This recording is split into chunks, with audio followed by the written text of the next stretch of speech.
pueden estar. La verdad es que elegimos este horario porque para todos era cómodo después del trabajo. Acá son las 9, tenemos 2 horas más, así que Ajá, ajá. ustedes tienen 2 horas menos, ¿no?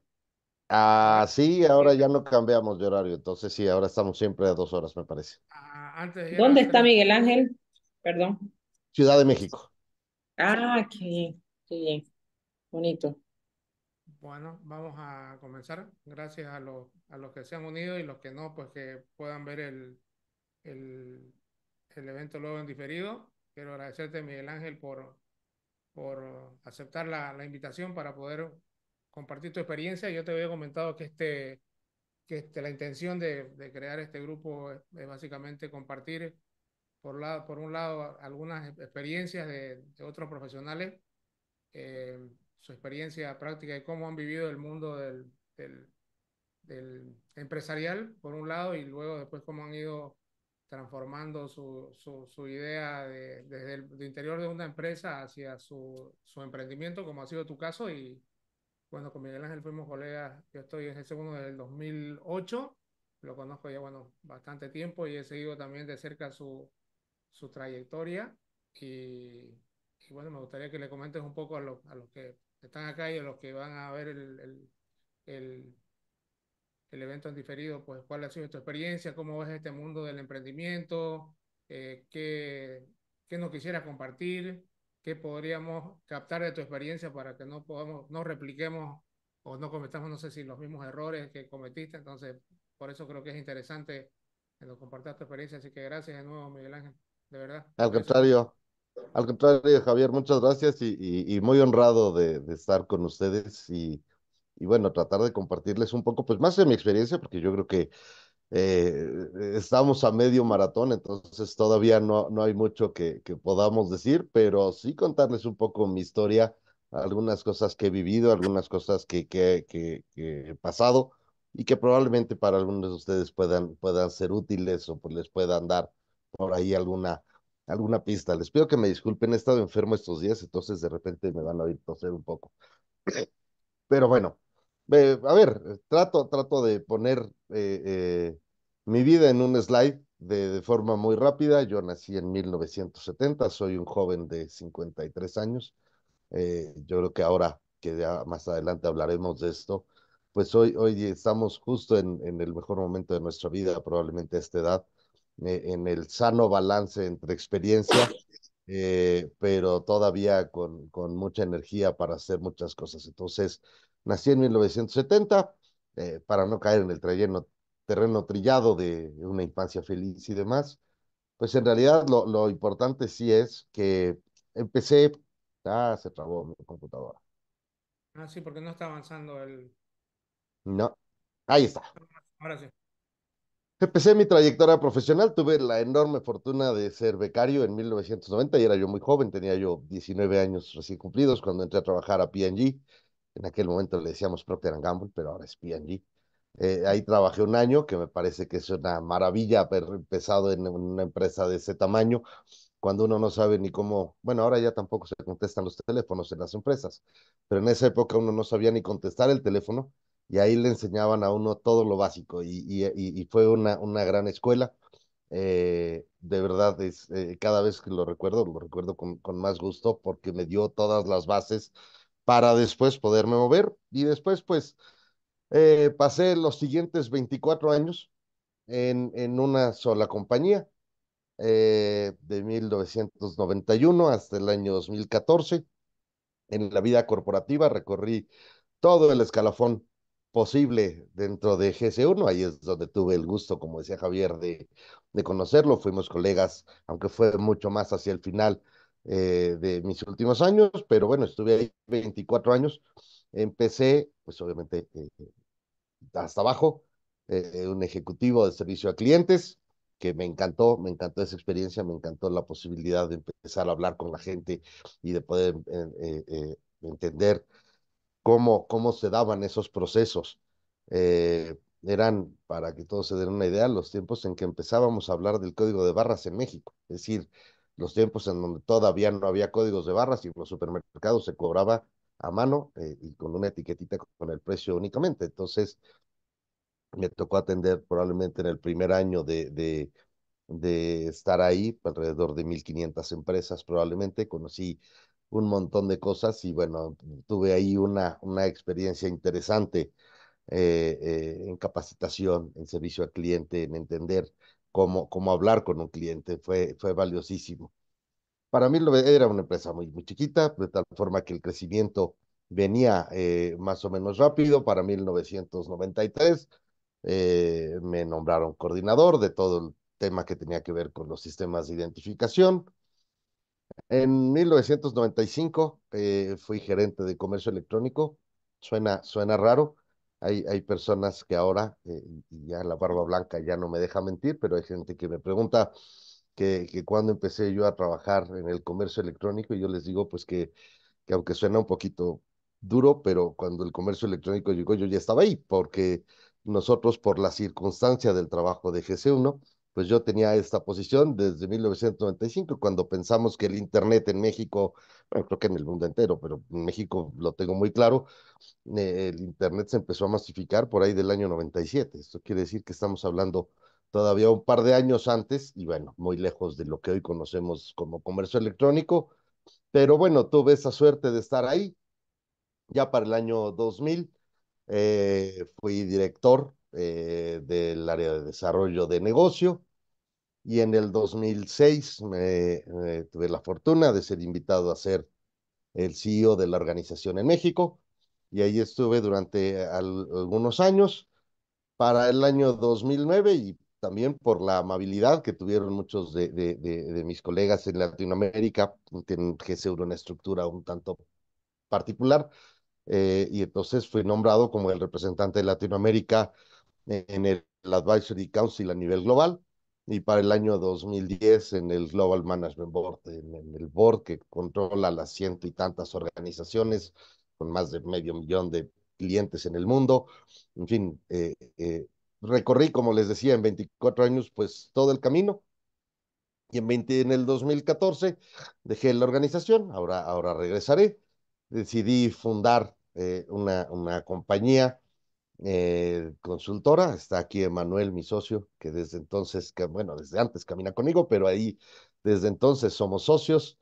Una consultoría que estaba adelantada a su tiempo. La verdad es que fue un primer fracaso en la vida empresarial, pero bueno, fue un buen intento. La verdad es que teníamos una metodología muy sólida. Tal vez si esto hubiera sido en el 2019 o justo en plena pandemia, bueno, hubiéramos hecho un muy buen negocio, pero en realidad buscábamos ayudar a las empresas a moverse hacia el mundo digital. Toda la exposición a la que yo había estado sometido de lo que pasaba en las compañías, no solo las grandes compañías en México, sino a nivel mundial, sobre todo en los últimos años de GC1, pues me permitían ver venir claramente todo lo que estaba sucediendo con el mundo digital. Pero todas las compañías me decían que sí, que estaba muy bonito, pero ninguna decía cuándo contratar. Entonces, bueno, al final hubo que hacer un cambio de giro y encontramos dos cosas. Por un lado, decidí junto con Emanuel y otros socios fundar Contento, una compañía única en su giro en el mercado en español, donde trabajamos de información de productos para el mundo físico, para el mundo digital. Ahora les comentaré tal vez un poco más. También decidí incursionar por invitación de un muy buen amigo mío en la consultoría. Eh, Cubo Tercera Potencia es una consultoría especializada en planeación estratégica, pero es una consultora bastante boutique, muy enfocada en trabajar en arrancar procesos de planeación desde la visión del consejo directivo y de ahí poder empezar a partir. Entonces es como muy especializado el tema y a partir de 2016 pues empecé también un rol como consejero independiente, director independiente, me parece que le llaman ustedes. Ahí se confunde un poco, aunque hablamos el mismo español, no siempre es el mismo. Nosotros llamamos director a la posición de management dentro de la compañía y consejero a la posición del gobierno corporativo. Entonces, por ahí, nada más para poner en contexto. Y bueno, pues Javier me pidió que habláramos un poco de los triunfos y los desafíos, pues hasta aquí todo parece que es una carrera maravillosa y que está llena de triunfos. Y la verdad es que ha sido así, tan ha sido así que incluso pues hay algunas cosas de las cuales me siento muy orgulloso. En mi paso por GC1 vi el crecimiento de una empresa de cuando yo entré, que era yo el séptimo colaborador, a dejarla con 150 colaboradores. Cuando yo entré tenía 150 clientes, la dejé yo con un poquito más de 16,000. Y bueno, tuve la enorme fortuna de tres grandes, entre muchos otros, imagínense a lo largo de 24 años, la cantidad de proyectos en los que participé, pero hay uno que, bueno, ha sido mi pasión, y ya hablaremos de eso en un momento, que es el tema de información de productos. Me tocó arrancarlo cuando yo no entendía nada de lo que esto iba a ser, por ahí del año 97, 98. Después me tocó, que fue un proyecto genial. eh, lo vi un poco de lejos desde su gestación, pero me tocó toda la implementación, representando a la iniciativa privada en el país de todo el proceso de facturación electrónica.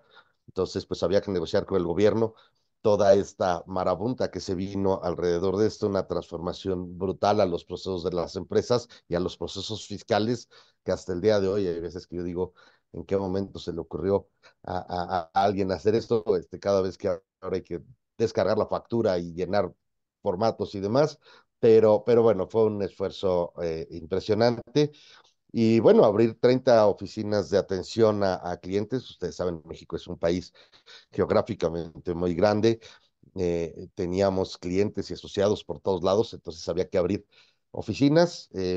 No teníamos el presupuesto que hubiéramos querido, pero yo dije, eso no debe de ser impedimento, y en conjunto con gobiernos, el gobierno federal y gobiernos locales, logramos abrir estas 30 oficinas de atención a clientes, que atendían como si fuéramos nosotros, pero eran operadas por ellos. Fue un gran logro, la verdad, de estas cosas que nos gustaría ver más, sobre todo de este lado del mundo, en donde a veces, sin meterme en temas políticos, pero en donde a veces la relación de la iniciativa privada con el gobierno no es tanto. Para mí fue un motivo de enorme orgullo lograr esto.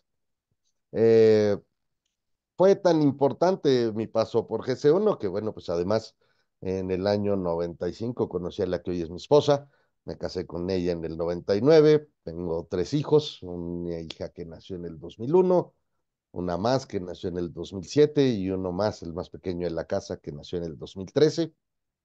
Y hoy, pues como les decía, lo que dedico mi vida, pues es a tres cosas. Hoy soy cofundador y co-CEO en Contento, esta empresa especializada en información de productos. Tengo 26 años dedicándome a este tema que me sigue apasionando como el primer día. Soy socio director también en Cubo Consultoría, esta consultora que les digo de planeación estratégica, y soy consejero independiente de algunas compañías. Y próximamente, que eso es lo que más emocionado me tiene, no sé a qué hora lo voy a hacer, pero ni tengo todavía fecha, pero espero regresar a la academia, y Javier siempre me pone ese mal ejemplo. Pero bueno, siempre que lo veo que publica algo con sus alumnos, ahí me da una envidia enorme. He estado ahí y me encanta porque además creo que lo mantiene a uno joven, lo mantiene a uno eh, eh, cerca de las cosas nuevas que van sucediendo. Capta un talento enorme. Y bueno, espero próximamente regresar a la academia. Insisto, todavía no tengo el plan claro, pero regresaré pronto.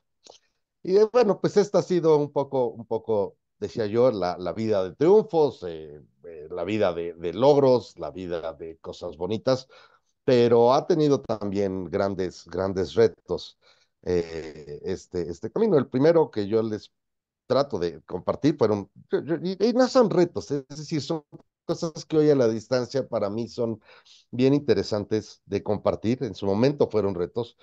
En el 2001 acababa yo de tomar la dirección de desarrollo del negocio, y por más que yo tenía ya algunos años, quien era entonces mi jefa, que se lo agradezco muchísimo, me envió a un bootcamp de una semana. Era como un retiro, era una cosa brutal de horarios, 12, 13 horas diarias de trabajo, eh, pues para hacer de mí un buen director.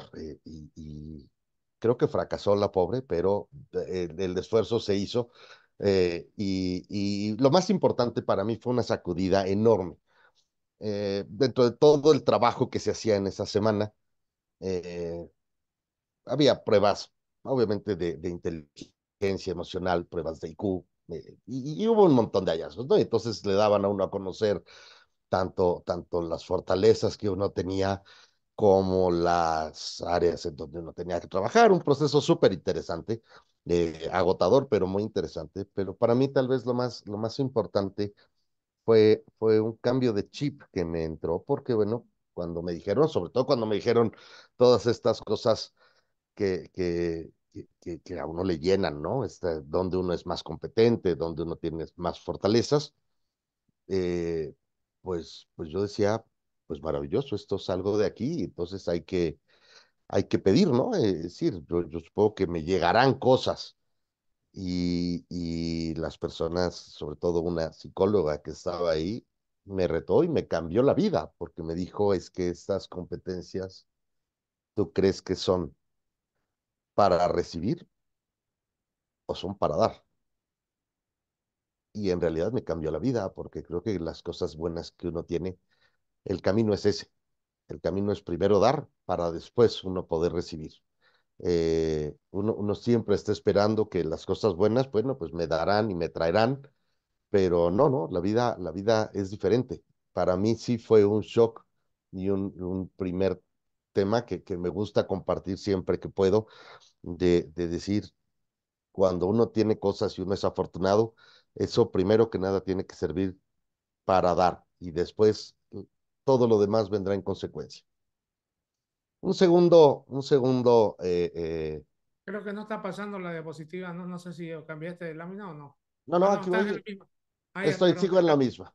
Ah, ok, perfecto, perdón. En el 2008, después tuve otro acercamiento importante. En este fue en un proceso de coaching, en donde pues yo ya recordaba, ¿no? Que había que dar. Y ya tenía yo un par de años en la dirección general, como CEO.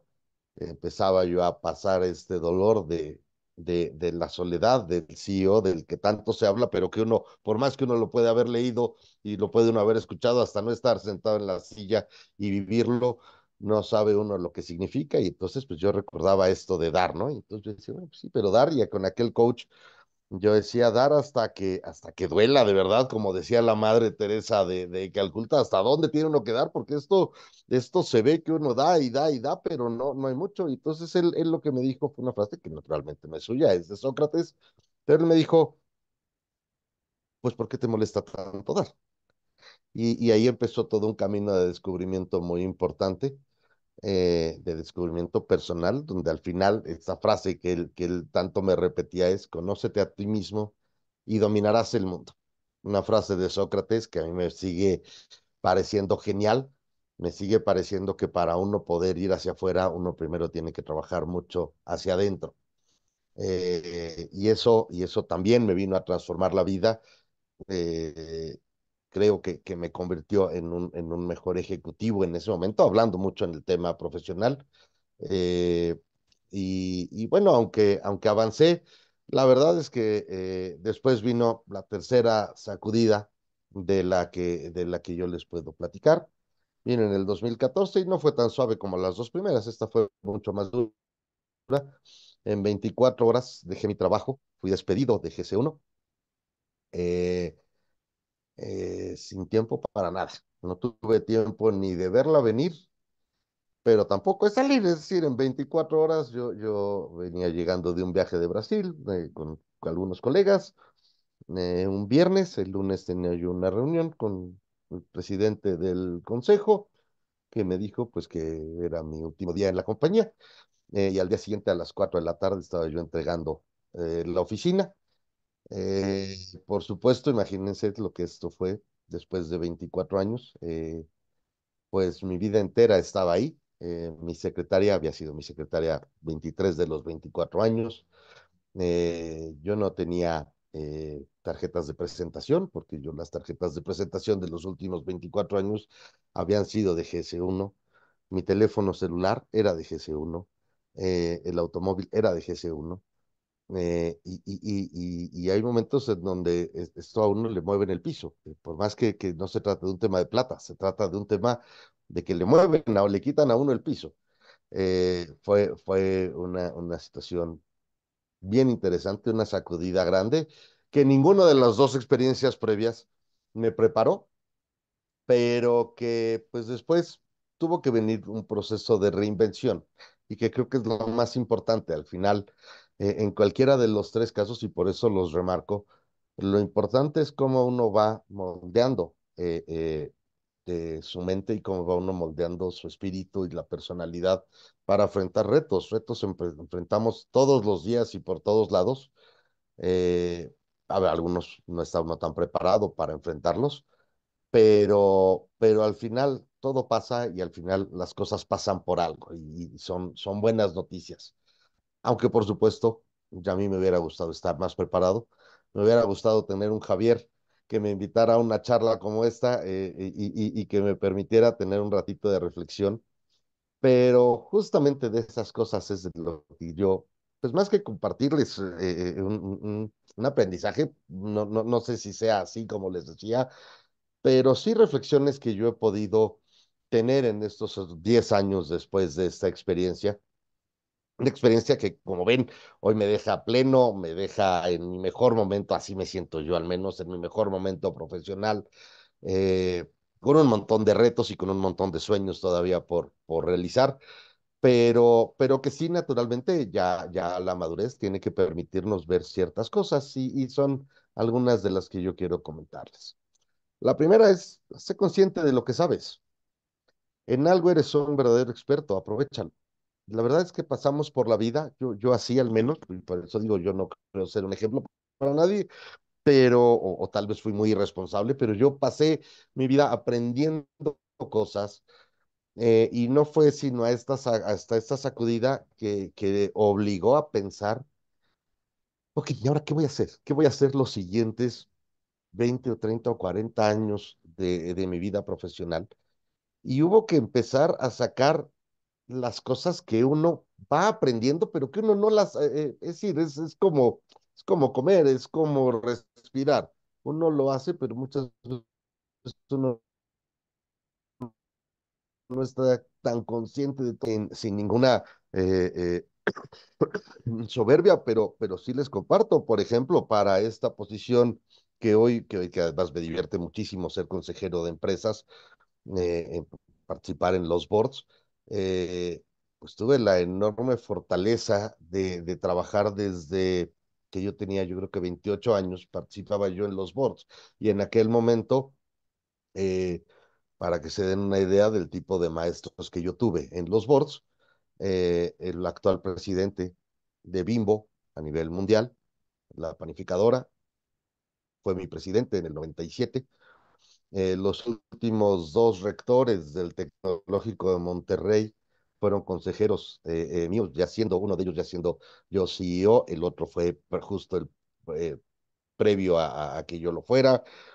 A nivel internacional me tocó compartir con figuras de primerísimo nivel, presidentes de grandes multinacionales, donde, donde yo iba, aprendía, participaba, pero sin esta conciencia de verdaderamente saber que estaba yo aprendiendo de los número uno en el manejo de consejos directivos, y que claro, cuando uno voltea atrás, uno dice, por supuesto que estoy preparado, por supuesto que estoy preparado, tal vez no sé muchas cosas, pero de algunas cosas sé mucho. Y ahí es donde uno tiene que encontrar su camino. En algo uno es un experto y yo encontré que era yo experto en tres cosas, además de que mi profesión administrador de empresas, que creo que no lo mencioné, me fascina, ha sido administración de productos, administración estratégica y el gobierno corporativo, y son las tres cosas a las que yo hoy me dedico. Soy un experto, dicen los pilotos que para ser un experto y poder volar una aeronave hay que tener 10,000 horas de vuelo, ¿no?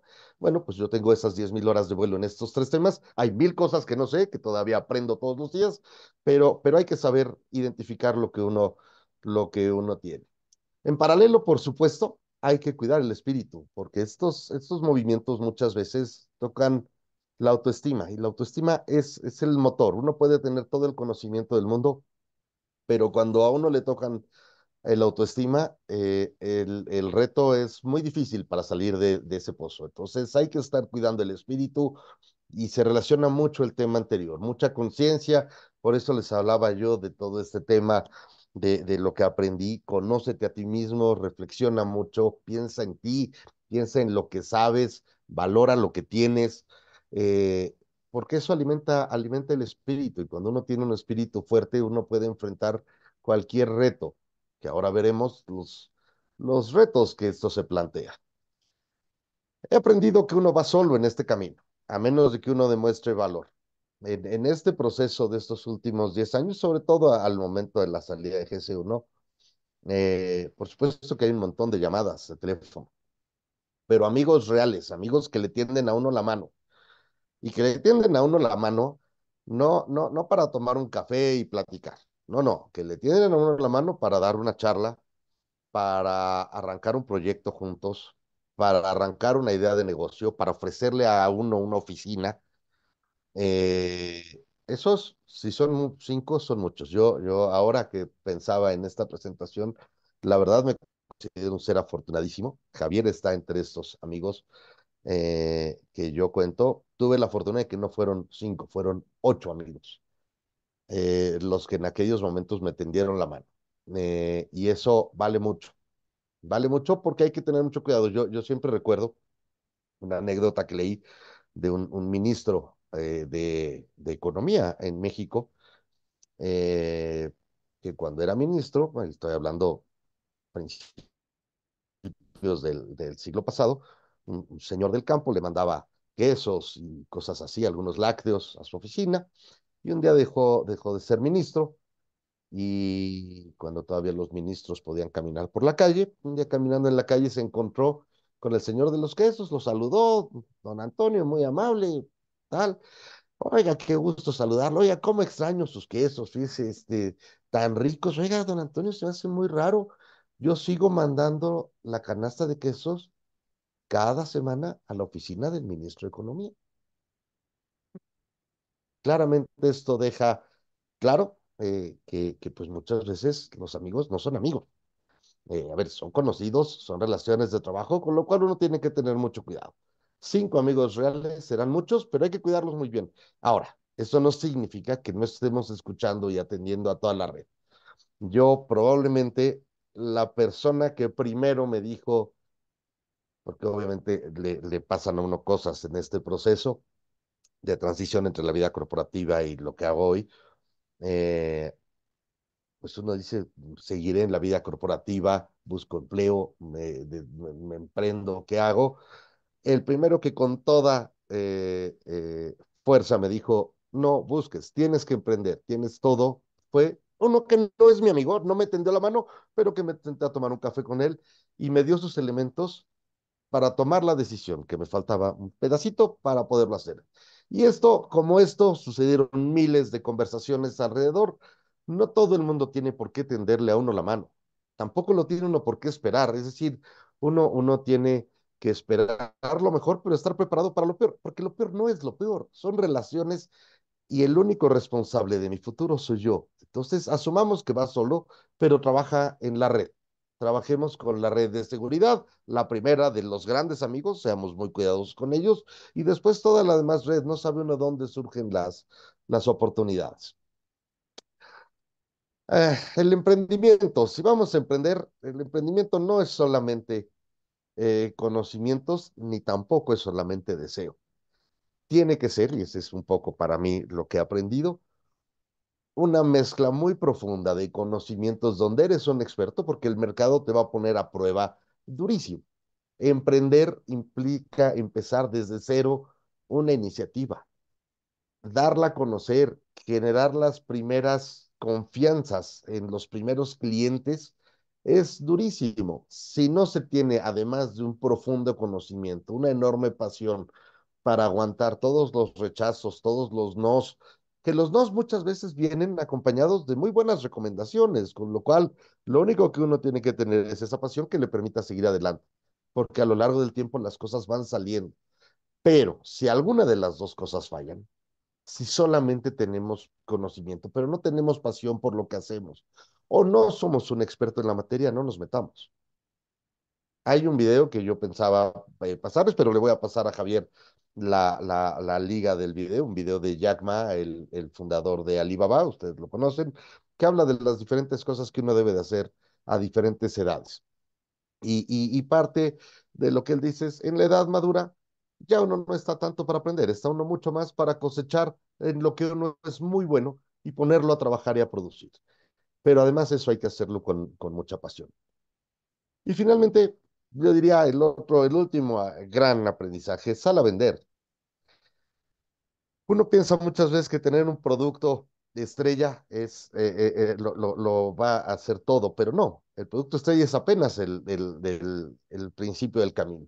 Si uno no sale a vender y habla con todo el mundo, y las experiencias ahí son maravillosas porque nosotros tenemos siempre la anécdota en el lado de contento, pero del lado de Cubo también nos ha pasado, eh, donde los mejores clientes nos han surgido en los lugares más inesperados, pero siempre estando hablando del producto. Estábamos nosotros en una feria, para hacerles el cuento muy corto, y estábamos esperando a hablar con un speaker, porque obviamente nosotros íbamos a vender.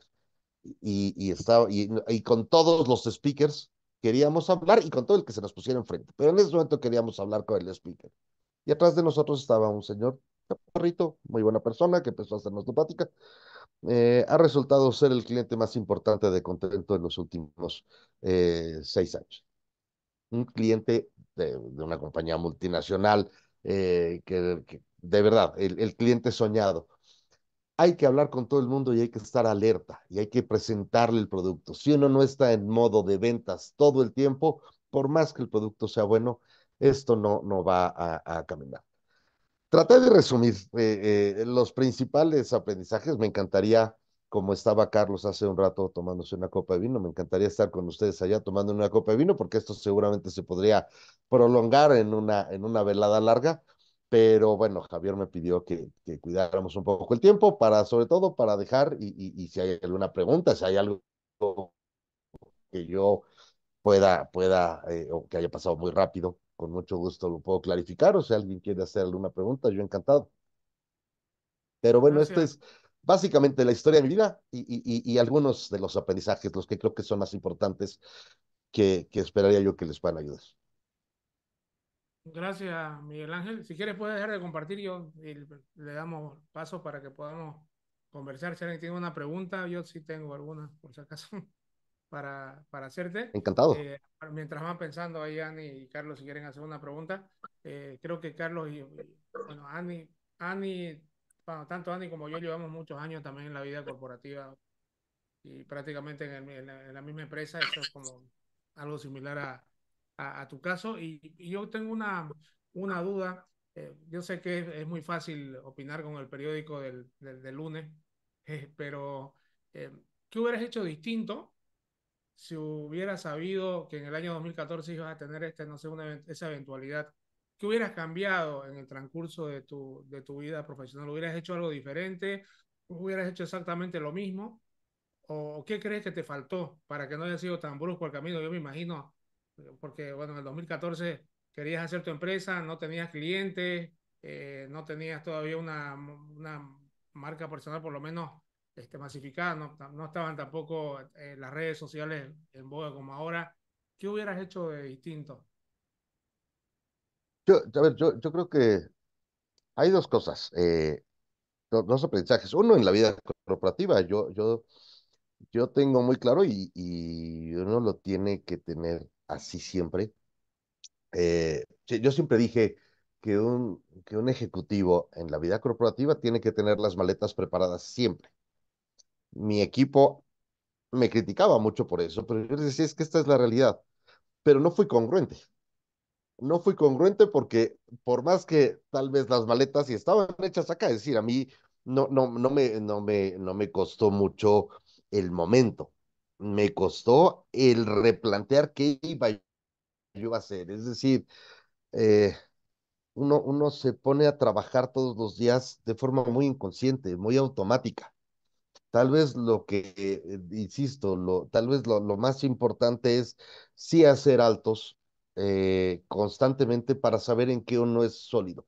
No puede uno pasarse la vida pensando en tener el plan B, porque entonces después viene el plan B del plan B del plan B, y entonces se pasa uno la vida distraído. Sí tener una alternativa como la academia, como la vida de ser consejero o de ser director de board o de ser consultor en proyectos donde uno realmente es especialista, me parece que pueden ser cosas importantes, que son cosas que no le quitan tiempo a nuestra vida corporativa. Es decir, hay que saber combinar la responsabilidad. Yo creo que eso siempre, ese balance siempre es importante, pero sí hacerlo pensando, número uno, en mucha conciencia de lo que uno sabe y pensando en siempre tener una red de seguridad y a veces más en lo emocional que otra cosa. Yo diría que esa es una. Y la segunda es, no hay que cometer errores tontos en el trabajo. Aunque me ha costado mucho trabajo, la verdad es que las causas de mis despidos son absolutamente justificados. Por más que uno siempre dice el despido es injustificado, mi caso yo lo tengo perfectamente claro. Las formas no fueron las correctas, pero las causas del despido fueron absolutamente claras. No supe lidiar bien con algunas decisiones del consejo y el consejo está para mandar. Y yo reté algunas decisiones del consejo. Error número uno, como CEO, no hice cambios oportunos en mi equipo y permití algunos comportamientos culturales en la organización que no debí de haber permitido. Tres errores gravísimos que para cualquier CEO son causa de despido. Entonces el despido estaba perfectamente justificado, las formas no. Entonces hay aprendizaje de un lado constantemente pendiente de no cometer errores que a veces pueden ser muy graves, por más que uno los ve moralmente correctos, profesionalmente tal vez no lo sean. Y después siempre con mucha responsabilidad, tener mucha conciencia de estas, por eso hablaba yo del primer tema.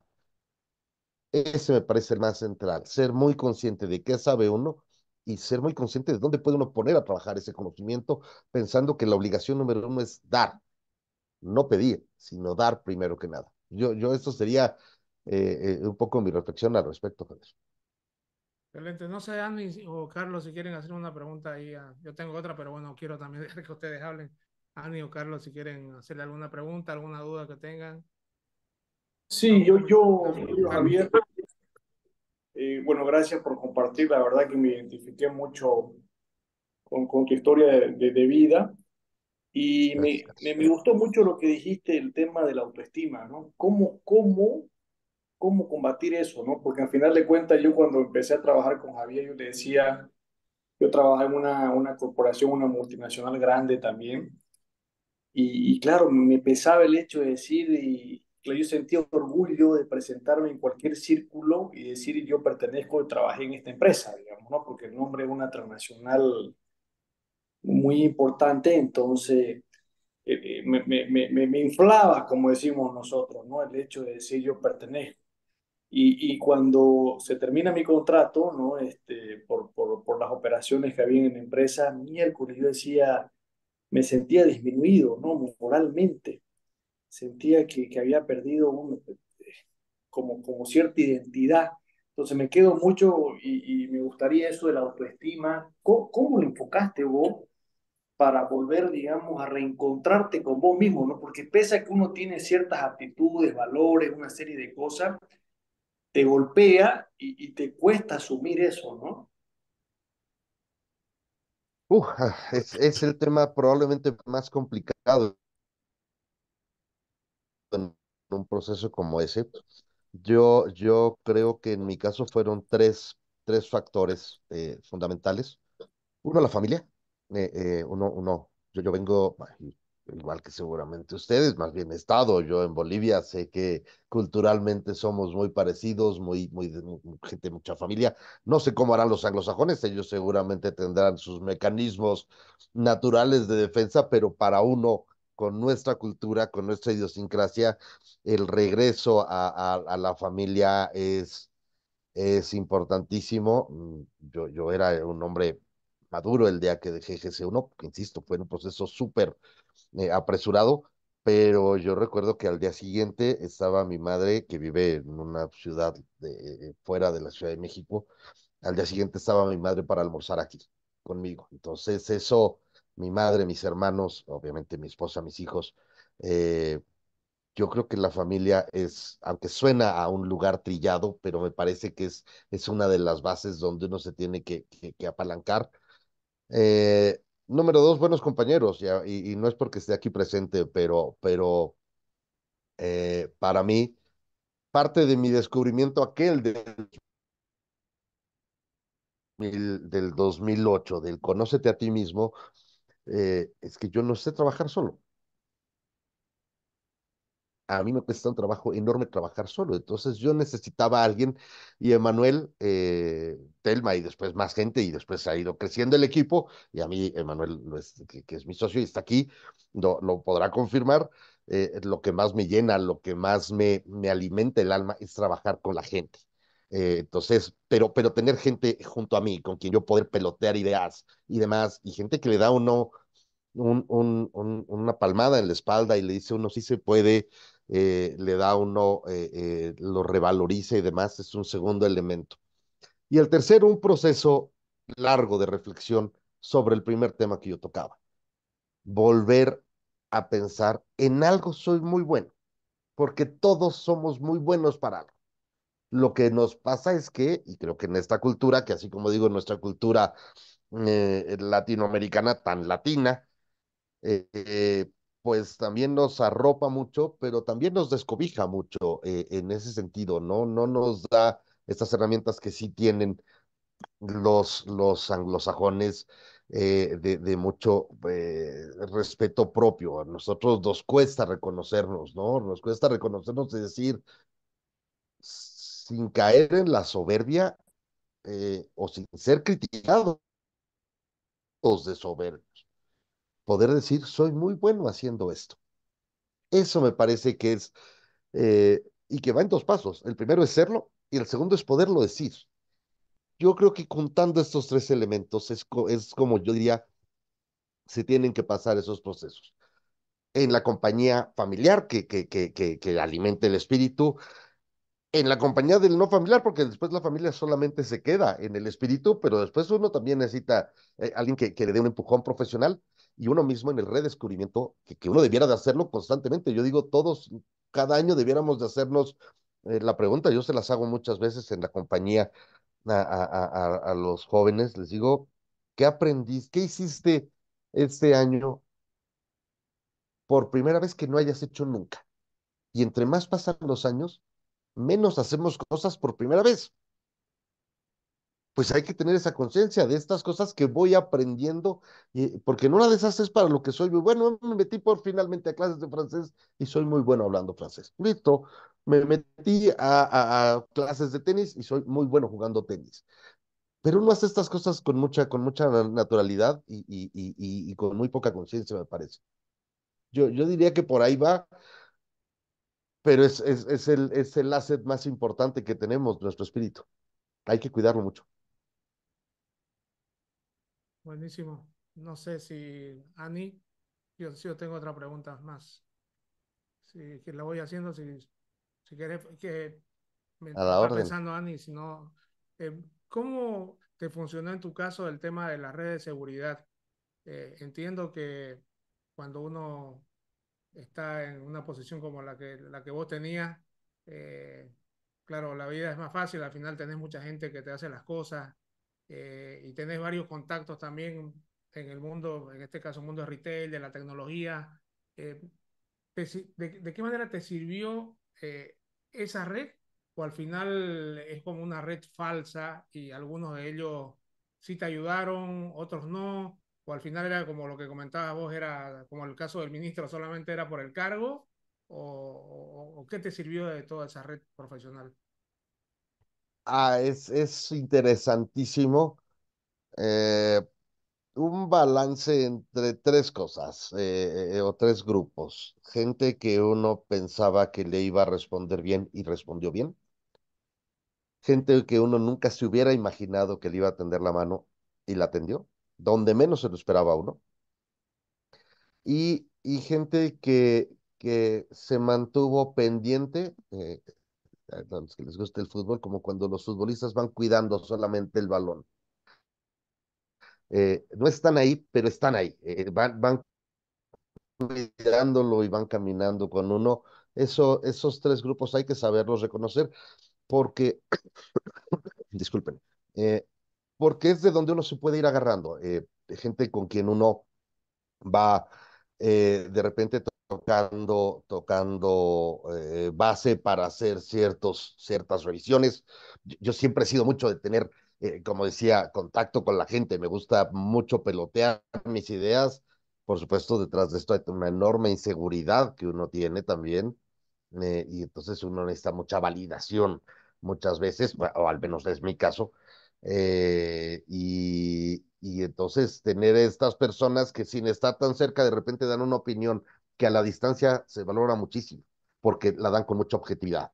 Eh, y después, pues las personas que no están, yo diría, hay que saberlo asumir, hay que saberlo asumir. Como decía yo, cuesta mucho entenderlo, pero nadie está obligado a ser amigo. La amistad es una decisión. Y entonces yo digo, he aprendido a esperar mucho, a esperar poco y agradecer mucho cuando sí se da. Entonces creo que esa es un poco la fórmula. Entender que va uno solo, que uno tiene sus propios motores, que todos los demás tienen sus propios problemas, porque eso es algo que uno piensa, ¿no? En esos momentos de crisis uno dice, Mm. uno se siente que es uno el centro del universo y que nadie ha tenido un problema como el nuestro. No es cierto, la vida siguió y todas las demás personas tienen sus propios problemas y no tengo yo por qué ser la preocupación número uno de ellos. Agradecer enormemente cuando uno lo es, para algunas personas, aquellas personas que le dan a uno su tiempo, su talento, etcétera, pero reconocer, por eso digo, y sin afán de sacar el látigo, decir, va uno solo, y cuando uno se encuentra grandes compañeros, ideal, pero entender que va uno solo, no tener Buenísimo. demasiadas expectativas, yo diría que es la clave. Sí, yo coincido totalmente eso porque creo que nos creemos muchas veces el centro del universo y es como decías, ¿no? Cada persona tiene sus propios problemas y nadie está finalmente obligado a ayudarnos o tendernos la mano. ¿Sufriste muchas decepciones en algunos casos? ¿Con gente que creía que te iba a ayudar, por ejemplo, y no lo hizo? Más en lo emocional que en lo profesional. Ajá, en lo emocional. Ok, Esas sí duelen. La persona que ya no te conteste el teléfono o que ya no te felicita siquiera en tu cumpleaños, esa es la que sí más duele. Lo profesional se construye. Ese cariño que parecía que existía, ese sí duele más. claro, es como el ministro, ¿no? Los regalos emocionales, eso eran para el cargo, no eran para la persona. Correcto, correcto. Sí, sí, que eso se puede comprar, pero el detalle, no tener esa confusión, ese es un gran reto. Buenísimo. Creo que con eso ya finalizamos. La voy a compartir igual la grabación. Me gustó mucho la charla. Creo que también a Carlos se identificó mucho y me imagino que también con Andy que participó y los demás la van a ver lo van a ver el programa. Así que agradecerte, Miguel Ángel, de verdad, por tu No, hombre, tiempo, pues yo por prepararla. al contrario, el agradecido soy yo por la invitación, como siempre, Javier, me encanta. Y si en algo, con un granito de arena, esto puede ayudar a alguien, es maravilloso y estoy a la orden. Si quieres Sí, compartir con alguien mis datos de contacto, estoy encantado. ya haremos un programa ya en vivo, ya en la red abierta ahí para que cuentes tu caso. Yo creo que compartir esto es importante para la gente, porque siempre la gente lo valora, ¿no? Hay mucha gente que yo me incluyo también hasta no hace mucho, que vamos haciendo las cosas en automático, ¿no? Sin pensar a pararnos a detener un poco qué estamos haciendo, por qué lo estamos haciendo y ser ¿sí? conscientes también, ¿no? Del proceso, ¿no? Así ¿Y que qué quiere uno lograr, ¿no? ¿Hacia dónde quiere ir uno? Porque uno está en el viviendo el día a día sin pensar mucho más hacia dónde voy yo. Se olvida uno de uno mismo también. Yo creo que sería un poco la conclusión, no olvidarse de uno mismo. excelente. Gracias, Miguel Ángel, y bueno, también a Manuel ahí un saludo y saludo, Carlos. Ya nos estamos viendo. Carlos, dale un Muchísimas abrazo. gracias, la verdad que muy bueno tu experiencia de vida. Yo me quedo con esa espinita porque todavía no logro concretar ciertas expectativas que tengo personales y esto la verdad que ayuda a aterrizar ciertas ideas que uno todavía no las tiene cerradas, ¿no? Este tipo de experiencia te ayudan a poder mapear un poco mejor cómo te puedes proyectar en un futuro, ¿no? Uy, es música para lo que me dices, música para mis oídos, Carlos, con que uno pueda ayudar en un poquitito, es una maravilla dedicar tiempo a esto. Entonces, encantado, y si en algo yo puedo ayudar algún día, encantado de hacerlo. Excelente. Un Gracias. abrazo, gracias. Un abrazo. Gracias, un abrazo, Gracias, gracias Miguel Javier por Ángel. la invitación. Gracias. No, ¿por qué? Pues ya hablamos. Que Chao, estés chao. Hasta bien. Chao, luego, Carlos. Chao, Manuel. Chao, Miguel Ángel. Gracias por todo. chao. Chao, chao.